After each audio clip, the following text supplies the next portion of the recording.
حضرت سلمان فارسی رضی اللہ تعالیٰ عنہ یہ فقراء صحابہ میں سے تھے جو کوئی کام نہیں کرتے تھے، ہمہ وقت حضور کے ساتھ رہنا، اور اس اعتبار سے حضور نے ان کے بارے میں یہ بھی کہا ہے کہ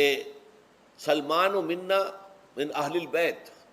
سلمان جو ہے وہ ہمارے اہل بیت میں شامل ہے رضی اللہ تعالی عنہ۔ ان کی روایت ہے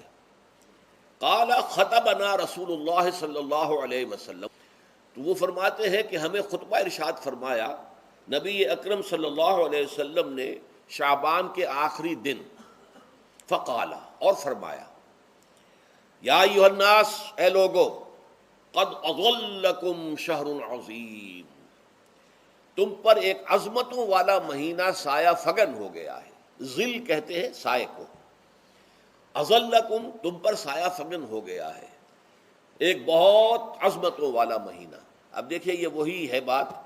جو انگریزی کے محاورے میں ہے کہ coming events cast their shadows before, آنے والے واقعات کا ایک سایہ سا پہلے سے پڑ جاتا ہے۔ تو ابھی مہینہ شروع نہیں ہوا رمضان مبارک کا، لیکن وہ آیا چاہتا ہے، تو گویا کہ اس کا ایک سایہ پہلے آ گیا ہے، جس کو حضور فرما رہے ہیں کہ تم پر سایہ کر لیا ہے ایک ایسے مہینے میں کہ جو بہت عظمتوں والا ہے۔ شہر مبارک،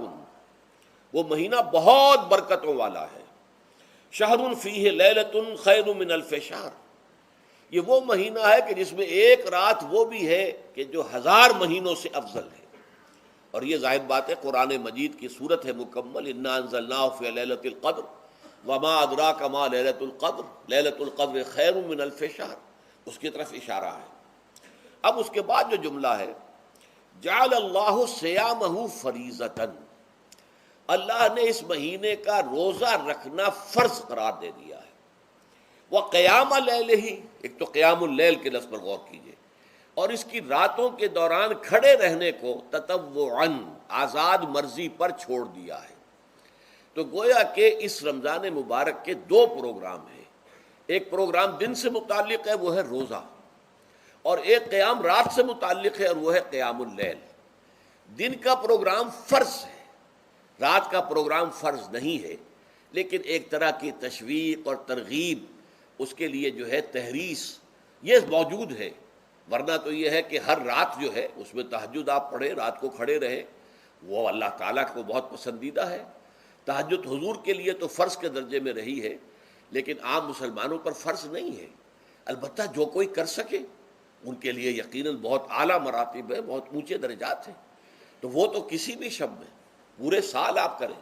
لیکن اس کے لیے خاص طور پر چونکہ اہتمام کیا گیا، لہذا جعلہ کا جو فعل ہے اس کے مفعول میں جہاں یہ شامل ہے، نمبر 1 جعل اللہ